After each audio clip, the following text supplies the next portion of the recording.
warahmatullahi wabarakatuh. Shalom, Om Swastiastu, Namo Buddhaya, dan salam kebajikan.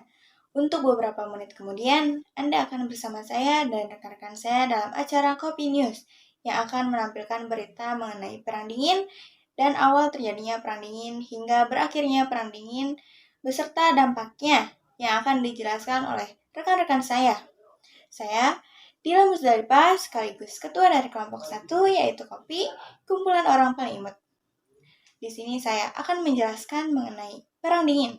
Perang Dingin adalah perseteruan antara blok barat yang dipimpin oleh Amerika Serikat dan blok timur yang dipimpin oleh Uni Soviet dalam hal ideologi.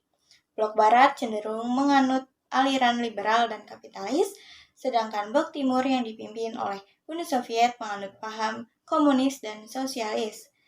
Kedua negara tersebut saling berebut pengaruh terhadap negara lain selama Perang Dingin. Banyak orang meyakini bahwa Perang Dingin dimulai tak lama setelah Perang Dunia Kedua, yaitu pada tahun 1947 sampai dengan 1991 saat keruntuhan Uni Soviet. Perang Dingin muncul pasca Perang Dunia II karena perbedaan ideologi antara Amerika Serikat kapitalis dan Uni Soviet komunis yang memicu perebutan pengaruh global dan perlombaan senjata nuklir. Berikut adalah poin-poin pentingnya. Pertama, perbedaan ideologi Amerika Serikat menganut demokrasi liberal dan ekonomi pasar bebas, sementara Uni Soviet menganut sistem komunis dengan kontrol negara yang kuat. Keruntuhan poros fasis setelah kekalahan Jerman dan Jepang, Amerika Serikat dan Uni Soviet menjadi dua kekuatan adidaya yang saling bersaing dalam berebut pengaruh. Kedua negara berusaha memperluas pengaruhnya di Eropa Timur dan negara-negara berkembang blokade Berlin. 1948 sampai dengan 1949, Uni Soviet memblokade Berlin Barat untuk memaksa Amerika Serikat dan sekutunya untuk memasok kota itu melalui udara. Pembentukan Fakta Pertahanan NATO dipimpin Amerika Serikat dan Fakta Warsawa dipimpin Uni Soviet dibentuk untuk memperkuat posisi masing-masing. Perlombaan senjata nuklir, kedua negara berlomba mengembangkan senjata nuklir yang lebih canggih, menciptakan ancaman permusnahan massal. Perang proksi, Perang Dingin tidak melibatkan konfrontasi langsung antara Amerika Serikat dan Uni Soviet, tetapi melalui perang proksi di negara lain seperti Korea dan Vietnam.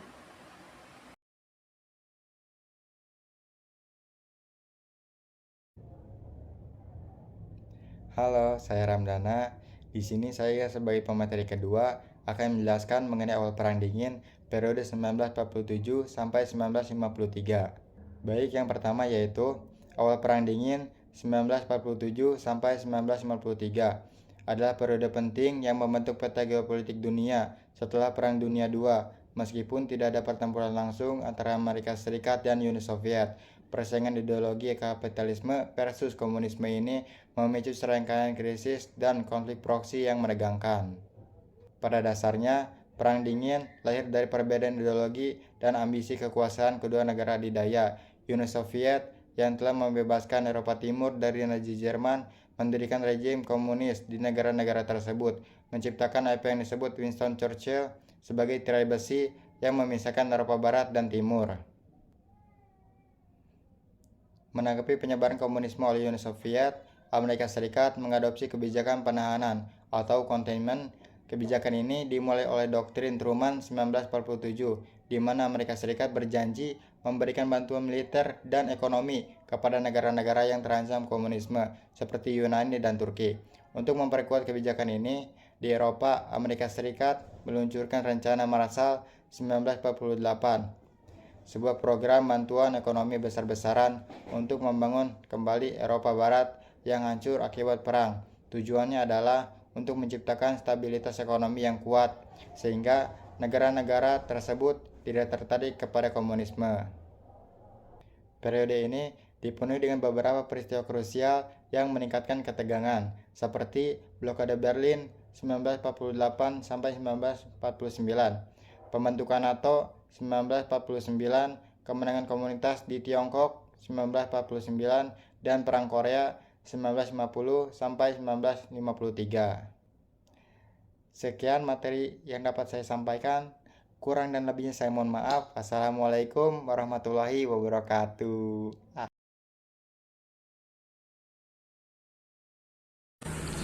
Halo Sobat Kopi News, salam kenal ya, nama aku Ilmi Aulia sebagai pemateri ketiga. Aku akan membawakan materi mengenai krisis yang terjadi pada saat Perang Dingin yang terjadi pada tahun 1953 sampai 1962. Jadi silakan disimak ya. Jadi setelah wafatnya Stalin, pada tahun 1953 menyebabkan Nikita Khrushchev naik menjadi pemimpin Uni Soviet, yang mana dia itu membawa kebijakan destralinisasi. Namun langkah ini justru memicu beberapa gejolak di Eropa Timur, seperti pemberontakan di Jerman Timur dan revolusi Hungaria pada tahun 1956. Untuk mengimbangi NATO, Soviet membentuk Pakta Warszawa. Lalu krisis besar pun terjadi di berbagai dunia, terutama di Berlin, yang mana menyebabkan dibangunnya tembok Berlin pada tahun 1961, serta di Karibia melalui revolusi Kuba pada tahun 51, invasi Teluk Babi, sehingga krisis rudal Kuba pada tahun 62 juga hampir memicu perang nuklir. Setelah itu dunia memasuki ke era Defente dengan berbagai perjanjian pengendalian senjata nuklir. Meski begitu, ketegangan tak sepenuhnya hilang. Uni Soviet menginvasi Cekoslowakia pada tahun 1968 dalam musim semi Praha dan menegaskan doktrin Brezhnev. Di saat yang sama, perpecahan Sino-Soviet membuka jalan bagi kedekatan Amerika Serikat dengan Tiongkok. Lalu menjelang pada akhir tahun 1970-an, Defente melemah akibat isu HAM, intervensi di dunia ketiga dan perlombaan senjata. Lalu pada periode 1953 sampai 1979 pun ditandai dengan pasaran surutnya dari krisis akut menuju Defente, lalu kembali pada meningkatnya kecurigaan antara blok timur dengan blok barat. Baik, sekian materi yang bisa saya sampaikan. Saya mohon maaf kalau ada kekurangan dalam penyampaian materi, karena saya juga kan masih belajar ya. Terima kasih. Saya lanjutkan kepada pemateri berikutnya. Perkenalkan, nama saya Tamara, saya dari pemateri kelima, yaitu menjelaskan mengenai konfrontasi Indonesia-Malaysia atau disebut dengan konfrontasi di tengah Defente. Jadi, konfrontasi di Indonesia, Malaysia, dan Singapura adalah konflik bersenjata dari tahun 1963 hingga 1966 yang bermula dari penentangan Indonesia terhadap pembentukan Federasi Malaysia. Setelah Presiden Indonesia Soekarno digulingkan pada tahun 1966, perselisihan berakhir secara damai dan negara Malaysia terbentuk. Pembentukan Malaysia adalah penggabungan Federasi Malaya, yaitu yang sekarang menjadi Semenanjung Malaysia, Singapura, koloni mahkota Inggris di Borneo Utara atau dengan Sarawak. Secara kolektif dikenal sebagai Borneo Inggris, sekarang Malaysia Timur, pada September 1963. Perintis penting konflik tersebut termasuk kebijakan konfrontasi Indonesia melawan Nugini Belanda, Brunei dari Maret-Agustus 1962. Pemberontakan Brunei pada Desember 1962, Malaysia mendapat dukungan militer langsung dari Britania Raya, Australia, dan Selandia Baru. Indonesia mendapat dukungan tidak langsung dari Uni Soviet dan Tiongkok, sehingga menjadikannya salah satu bagian Perang Dingin di Asia. Serangan awal Indonesia ke Malaysia Timur yang sangat bergantung pada sukarelawan lokal yang dilatih oleh Angkatan Darat Indonesia. Seiring berjalannya waktu, pasukan infiltrasi yang lebih terorganisir dengan masuknya komponen pasukan Indonesia yang lebih substansial untuk mencegah dan mengganggu kampanye infiltrasi yang berkembang di Indonesia. Inggris merespon pada tahun 1964 dengan meluncurkan operasi rahasia mereka ke Kalimantan dengan nama sandi Operasi Claret. bertepatan dengan Soekarno mengumumkan Tahun Penuh Bahaya dan Kerusuhan Rasial Singapura 1964. Indonesia meluncurkan kampanye operasi yang diperluas ke Malaysia Barat pada 17 Agustus 1964 meskipun tanpa keberhasilan militer. Penumpukan pasukan Indonesia di perbatasan Kalimantan pada bulan Desember 1964 membuat Inggris mengerahkan pasukan yang signifikan dari Komando Strategis Angkatan Darat yang berbasis di Inggris dan Australia dan Selandia Baru. Intensitas konflik mulai mereda menyusul kudeta Oktober 1965 dan jatuhnya kekuasaan Soekarno kepada Jenderal Soeharto. Negosiasi perdamaian yang sesuai antara Indonesia dan Malaysia dimulai pada bulan Mei 1966 dan kesepakatan damai terakhir ditandatangani pada 11 Agustus 1966 dengan Indonesia menyatakan secara resmi mengakui kemerdekaan Malaysia. Jika diibaratkan, Indonesia dan Malaysia itu ibaratkan dulunya mau menikah tetapi tidak jadi dikarenakan adanya pihak ketiga atau orang ketiga yang mengganggu dan ego masing-masing. Lepas dari itu, jadi tetangga dan anak-anaknya ada yang berkawan dan ada yang berkelahi. Nah, jadi pihak ketiganya itu yaitu adalah Inggris yang memengaruhi Malaysia untuk membenci Indonesia.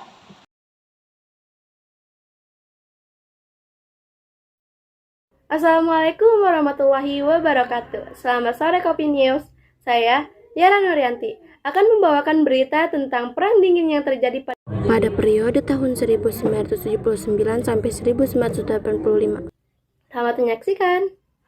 Nah pemirsa, kalian tahu gak istilah perang dingin kedua atau perang dingin baru itu digunakan para pengamat politik dunia untuk menggambarkan ketegangan antara Amerika Serikat dan Rusia sebagai penerus Uni Soviet atau dengan Tiongkok.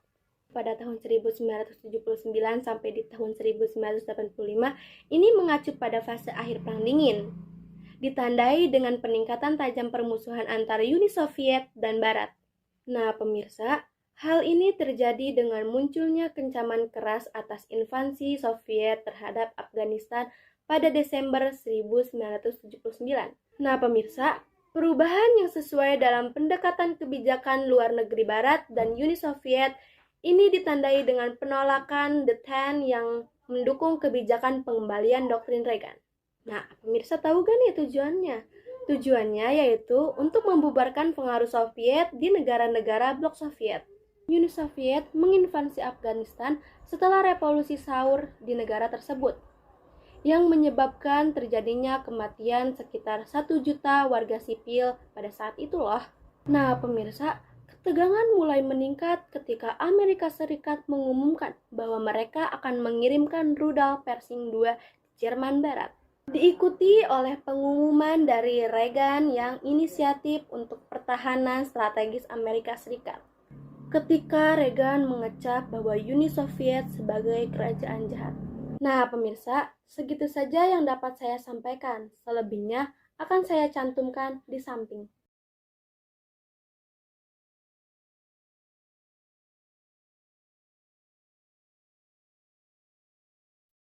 Oke, perkenalkan nama saya Fadil dari pemateri ke-7, yaitu tentang tahun-tahun berakhir Perang Dingin pada tahun 1985 sampai 1991.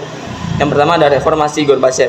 Pada saat Mikhail Gorbachev yang relatif masih muda menjadi sekretaris jenderal pada tahun 1985, perekonomian Soviet sedang stagnan dan mengalami penurunan tajam dan dalam penerimaan mata uang asing akibat turunnya harga minyak dunia pada tahun 1980. Masalah ini memaksa Gorbachev untuk mengambil langkah-langkah guna membangkitkan keterpurukan Soviet.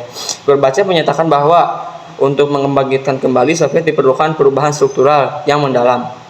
Goyahnya sistem Soviet. Pada tahun 1989, sistem aliansi Soviet berada di ambang keruntuhan. Soviet satu persatu, para pemimpin negara-negara komunis Pakta Warsawa juga kehilangan kekuasaan. Di Uni Soviet sendiri, kebijaksanaan Glasnost melemahkan ikatan yang selama ini menyatukan Soviet.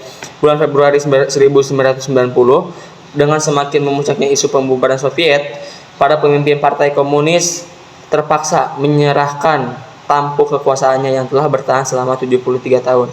Pada saat yang sama, isu kemerdekaan yang dipicu oleh Glasnost semakin mendorong negara-negara Soviet untuk memisahkan diri dari Moskow. Uni Soviet secara fatal dilemahkan oleh kudeta yang gagal pada tahun 1991 dan meningkatnya jumlah Republika Soviet, khususnya di Rusia yang mengancam akan memisahkan diri dari Uni Soviet. Persemakmuran negara-negara merdeka yang didirikan pada tanggal 21 Desember 1991 dipandang sebagai entitas penerus Uni Soviet. Namun, menurut para pemimpin Rusia, tujuannya adalah untuk memungkinkan perpisahan secara beradab antara Republik-Republik Soviet dan juga sebanding dengan kelonggaran konfederasi. Uni Soviet secara resmi dibubarkan pada tanggal 25 Desember 1991.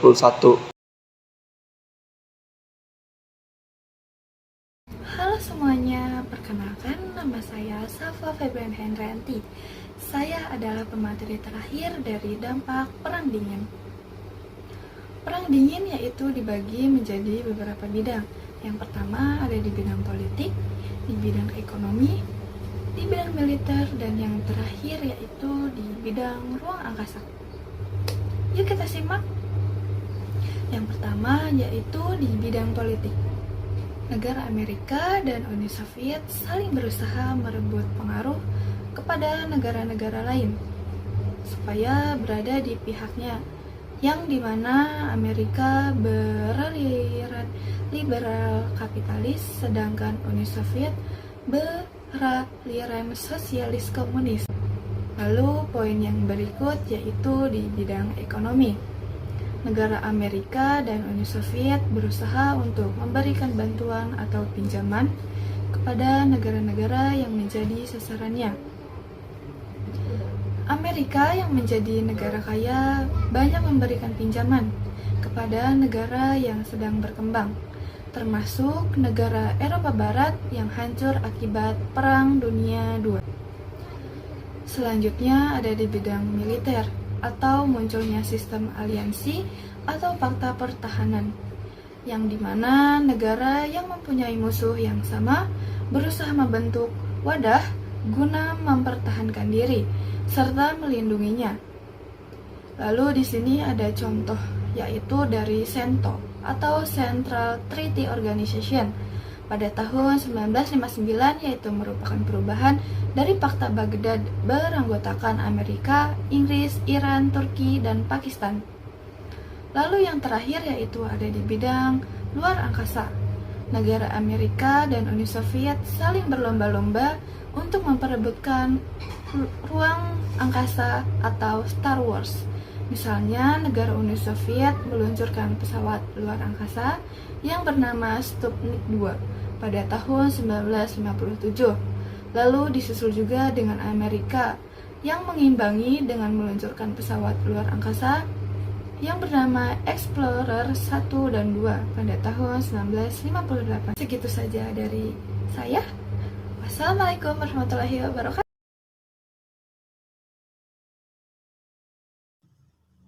Itulah informasi Perang Dingin dan perkembangannya. Kami berharap bahwa informasi yang kami sampaikan dapat bermanfaat bagi kita semua. Sekian dari kami, salam Kopi News.